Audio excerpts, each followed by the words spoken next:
Bhutto of Pakistan, His Life and Times by Stanley Wolpert. Chapter 9.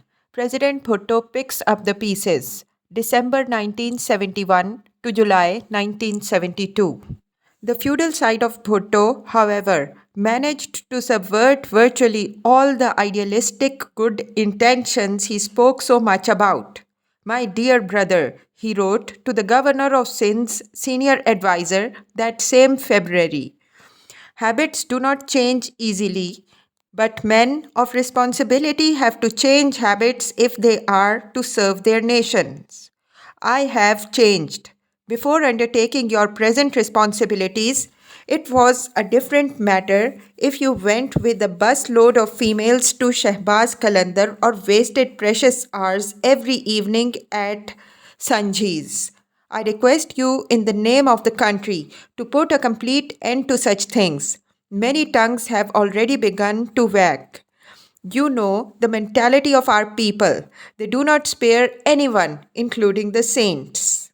Was this last word of caution elicited by Zulfi's acute awareness of what people were always saying about him? On 1st March, President Bhutto addressed Pakistan's citizens and Harris, peasant serfs, on the nationwide radio and television. Tonight is your night as I am speaking to you on land reforms. From its inception and throughout its struggle against injustice, the Pakistan People's Party has been committed to the eradication of the curse of feudalism. The reforms I am introducing will bring dignity and salvation to our rural masses who, from today, will be able to lift their heads from the dust and regain their pride and manhood. Rightly noting that the majority of our peasantry have since time immemorial been suspended in the vicious web of abject poverty and servitude. He promised, "We shall not allow this abominable status quo to continue." Few of his listening Harris, however, understood either English or Latin, which was perhaps just as well because most of the changes he promised hardly alleviated their misery. Landlord ownership ceilings were lowered from 500 irrigated acres to 150 and from 1,000 unirrigated acres to 300. The limits, however, applied only to individual landlords, not to entire families, and most large holders did precisely what Zulfi and his Vadero cohorts had always done: parceled out excess acreage among relatives. Ayub's land reforms, Zulfi explained, were a subterfuge, reforms in the name only. The upper limit of land holdings had not included such areas as orchards or lands gifted to one's heirs or a family's female dependents. The runaway scheme did not stop here. There were also special exemptions for shikargas and stud and livestock farms. One of the exempted shikargas stretched over more than 100,000 acres, he said, thinking of Jatoi's, and his own was slightly smaller. "We are not permitting such exemptions or concessions," President Bhutto declared righteously. "All shikargas will be resumed and the land distributed to the peasants, except for those historical shikargas, will be run by the state." Naturally, both the Bhutto and Jatoi hunting fields were historical. Zulfi did not, of course, mind having his holdings run by his own state. Provincial governments were to determine how resumed lands are to be utilized, and former owners would have the first right to lease lands that were made available for the lease. In fairness, Zulfi added, we cannot ignore investments made by the existing owners in installing tube wells, purchasing tractors, breaking new lands, and adopting costly modern techniques of agricultural production, as he himself had recently done on thousands of his Larkana acres. We are compelled in equity to allow an existing owner to have an additional 3,000 units. If he did any of the above, Large tracts of government land in Balochistan in the Pat feeder area had been encroached upon by several influential people, and there has been a protracted controversy over entitlement to these lands. Zulfi noted. Those influential Balochi Sardars had long been opposed to Bhutto's new party, and now, to end confusion and provide lands to the tillers, the government has decided to resume all lands in the Pat feeder area without any compensation. The resumed land will be granted to the poor farmers of the region. For each enemy thus made, Zulfi won at least 1,000 friends, though Balochistan would soon be engulfed in the protracted and costly war against his central government. During Ayub's decade of development, many officers and civil servants, most of whom were basic Democrats, took advantage of options to buy fairly large tracts of irrigated lands in Punjab and Sindh at remarkably low prices. Given the potential value of such lands once fully brought under cultivation, President Bhutto now called that the most disgraceful abuse of power, for during that period many Punjabi officers acquired holdings in Sindh. This has created a new class of absentee landlords, Zulfi pointed out in a tone of appropriately righteous indignation, ordering the immediate confiscation without compensation of all lands in excess of 100 acres that had been so acquired by any government servant, except for members of the armed forces. All such lands would be parceled out to landless tenants or peasants with below subsistence holdings. Here again, for every powerful enemy Bhutto made, he won at least 100 votes, in some cases, many more. He thought, let's do something quickly for the poor people. Barrister Yahya Bakhtiar, who was to become his Attorney General and would represent him during his final appeal for his life, recalled. And he thought the land reforms, nationalization, and all that will give him money and enough security to do something.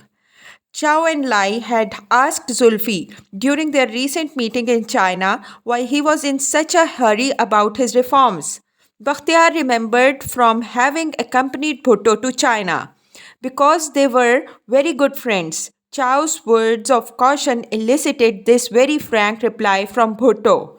You are right, but you do realize that perhaps the army will not give me a chance to consolidate my position. So I have to rush in a hurry to do something for my people. Zhao advised him to build a people's army, explaining that was what China had done. The idea took root and remained in Zulfi's mind as one of his top priorities. I have kept my pledge with God and man, Zulfi Bhutto said as he concluded his land reforms broadcast. This day marks the beginning of a new saga in the annals of Pakistan. This is no prank with history. It adds a golden chapter to its volume on liberty. The hour has struck, and we must rejoice on hearing the shackles break. Friday, the 3rd of March, shall be a public holiday to commemorate the infinite blessings of this day, the beauty and splendor of its promise.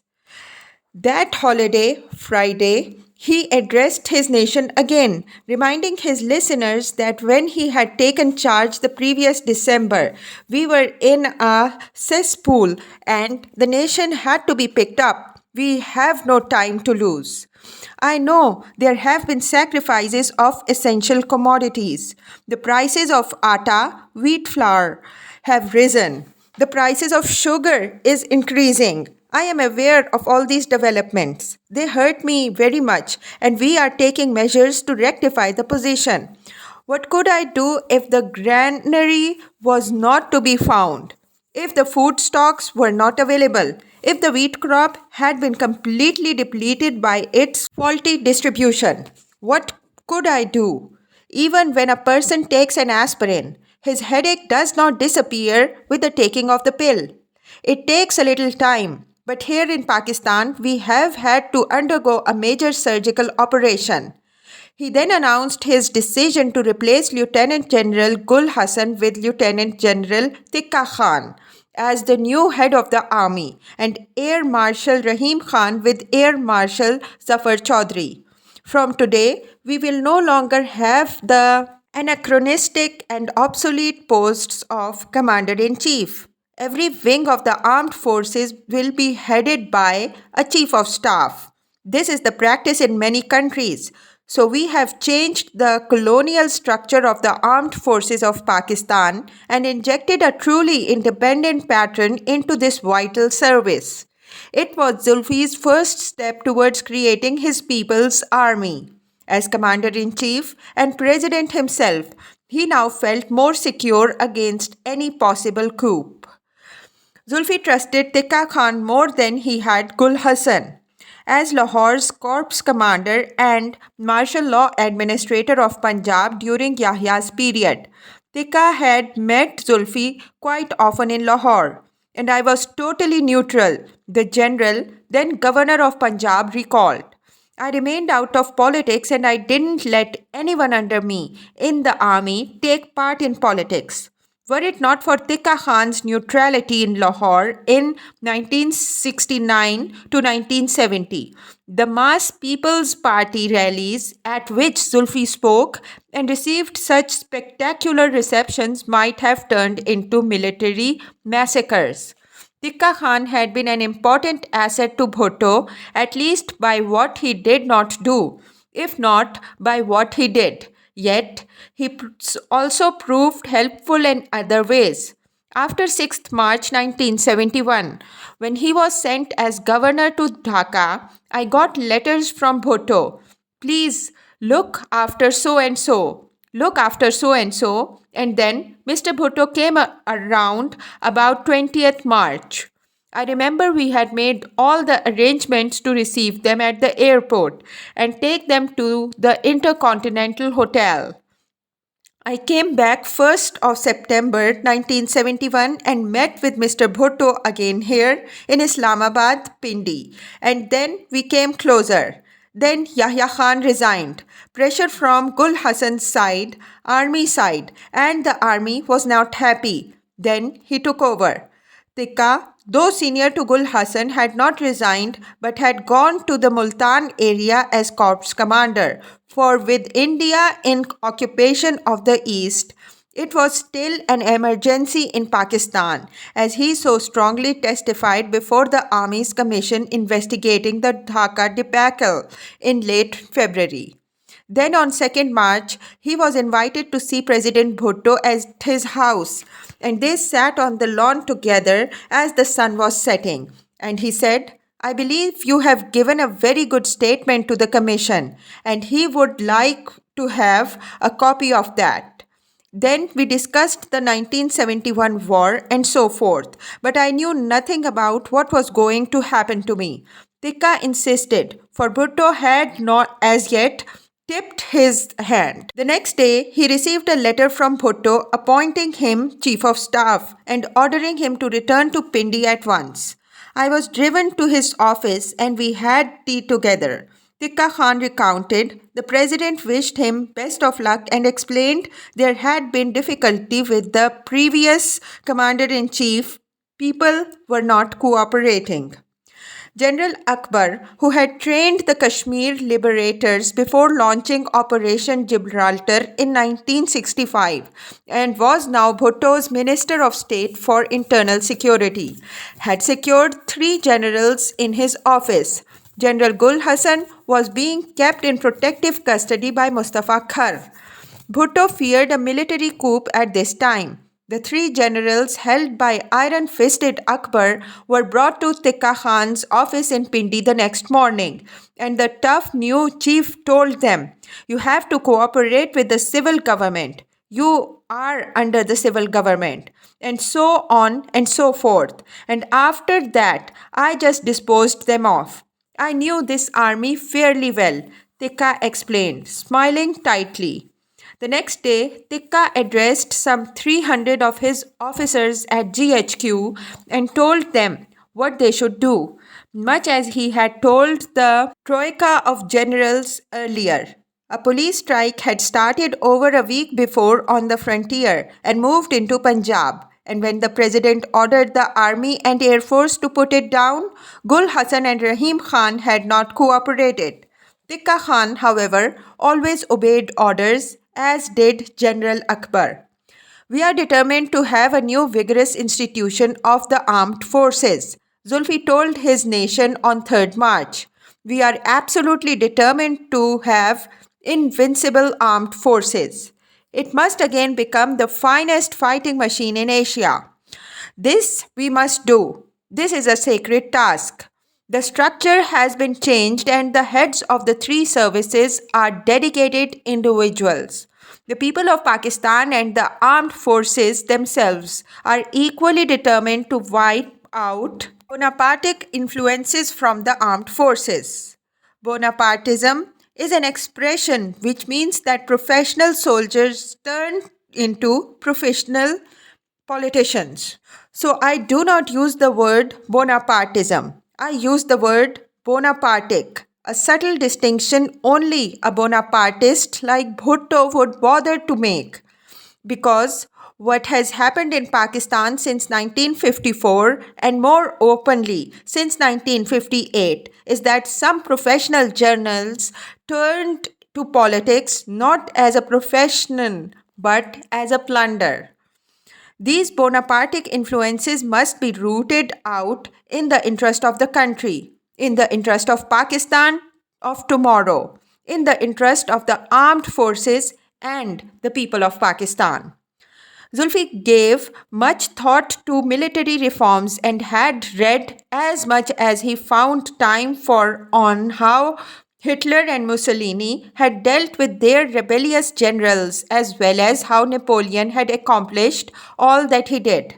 He had been close enough to Mirza Ain Ayyub and Yahya and Pirzada to feel that he knew the mind of the Pakistan military and its temptations and blind spots, its singular strengths and weaknesses. He understood, of course, that the army had brought him in and that the army assumed it could always throw him out if he misbehaved too much or started to take extreme liberties, as it had thrown out Liaquat Ali Khan and Khaja Nazimuddin and Sohrawardi and Mujib, all those once popular politicians who had stepped over the line of acceptable leadership behavior. Whether in negotiations with India over Kashmir, in their Bengal separatism, or in treacherous secessionism. The army was Pakistan's protective wolfhound, always on duty, powerful enough to keep any enemy at bay or to destroy its master if he forgot the proper password or feeding hour. What Zulfi focused on now was how to retrain and rearm his army guard so as to make it his ever loyal instrument rather than a clear and potent threat. Rafi Raza and other bright military procurement specialists, including General Imtiaz Ahmed, who served as military secretary, briefed President Bhutto extensively on how best to update Pakistan's outmoded armed forces, bringing them from the depths of tank warfare defeat into the modern missile age. Light French anti-tank SS-10 missiles were so accurate and relatively easy to handle that they seemed a sound investment, especially since 5,000 of them would cost barely one-sixth the price of 200 tanks, yet provided equally effective defense. Swiss Mosquito Cobra 4 missiles were deemed even better for defense purposes, and the SS-11 and Swedish Bantams were longer-range offensive missiles. Instead of purchasing more costly howitzers, moreover, Zulfi was advised to consider mortar bazookas like those used in Soviet army, which could best be employed against tanks in rugged terrain like Kashmir. With lighter equipment, a Soviet division was armed at from between one-fifth to one-third the average cost of a US division. Red Eye missiles were much cheaper than Swedish Bofors guns. But the Red Eyes would not be available to Pakistan for at least another 5 years. French Mirage 3E fighters were considered the best outside the United States and could carry nuclear or conventional bombs, both of which were to become increasingly important for Pakistan's new Air Force. The only essential vessels for the Navy would be minesweepers and mine layers. Destroyers were too much of a luxury, and submarines, also very expensive, were too vulnerable to attack by US anti submarine weapons like Rat Asrock. The Mk 46 Norwegian torpedo boats might suffice, or British Sea Cats. Greater use of missiles would give us superiority over our immediate neighbors.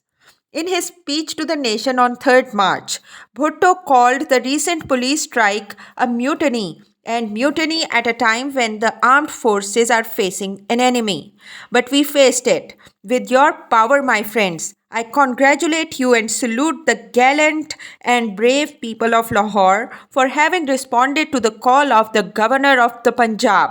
So, we want to close this chapter for all time.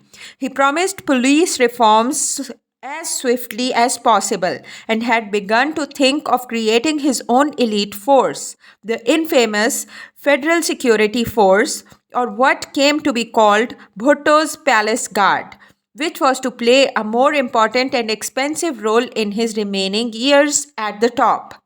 The Federal Security Force would be started in 1973. With Tikka Khan as chief, however, Zulfi could now rely on the army to handle any strikes. He warned his own party enthusiasts as well as his angry opponents. While the government is ever ready and receptive to the people's grievances, it cannot allow itself to be coerced and permit individuals to take the law into their hands and to indulge in violence and incite people to commit murders. This kind of planned anarchy cannot be tolerated, and the common man is truly getting fed up with it. I am not threatening anyone. I am the last person to threaten our people. I am one of you. Bhutto hoped to embark upon negotiations with India soon, and with Mujibur Rahman as well. His sincerest desire, he insisted, was to live in peace, to bring an end to hostility, and to bring all the Pakistani prisoners of war home. But Indians, he warned, might want to extract the last drop of blood out of Pakistan, which was why this curse of the martial law had to continue. We want to lift it as soon as possible. I am sure you will not think that I am lying to you. Why should I lie to you? I have never lied to you. I don't want to lie to you.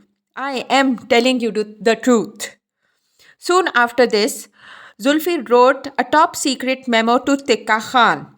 Our military aim to chart the course of Pakistan's military needs and diplomacy. In the event of another Indo-Pak war, he felt it more than likely that Afghanistan would attack because there had been fears that it might during the 1971 war. Pakistan, therefore, had to be ready for a twin attack, though not a soldier, Bhutto wrote. I have read quite a bit on military matters and warfare.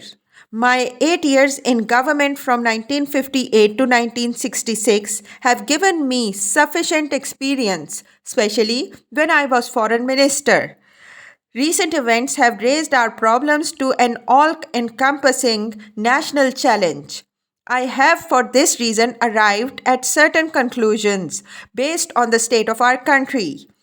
We have always wanted peace, but peace with honor and freedom. India, on the other hand, at the very birth of our country, thrust upon us violence, tyranny, and oppression. She occupied Hyderabad by force, annexed Junagadh unlawfully after its accession to us, and for 23 years denied to the Kashmiris the plebiscite pledged before the United Nations. In 1971, she committed unconcealed aggression against us, bisected our country. The threat from India keeps mounting. So, neither a few years of arranged peace nor the present situation can possibly permit us to ignore the reality that there must inevitably, sooner or later, come another war. We must be clear in our minds now what we intend to achieve in this new war when it comes. There will no longer be an absence of clear thinking on our side. In a new war, the enemies around us will be depending largely upon material superiority and not the human factor, upon technique and not the force of any ideal. In this can lie their weaknesses and our strength. Recent history has amply proved in China, in Korea, in Israel, and in Vietnam that a people's war can withstand innumerable ups and downs, but that no force can succeed in altering its general march towards the inevitable triumph. India is now estimated to have got some 975,000 troops, some 1,050 combat aircrafts, and about 1,650 tanks. But let us not forget the background and history of India compared to our own. In the remotest of our villages, the humblest of our people possess a self confidence, a ready willingness to march forward into India, a spirit the equivalent of which cannot be found on the other side. Great and terrible scourges have come to India from this side. Every invasion from this side has defeated India. Thus, the terror, fear, and habit of defeat cannot be wiped out of their national memory overnight. And we ourselves have ruled them for 8 centuries.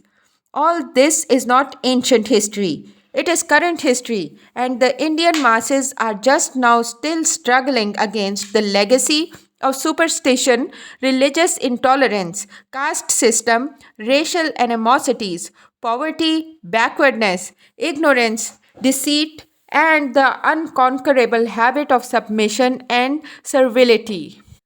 Bhutto's memorandum went on to detail the possible military strategy and tactics that might come into play in his envisioned People's War against India, a northern Panipat offensive against Delhi, or a southern Samonath offensive thrust cutting off Kathiawar and Bombay.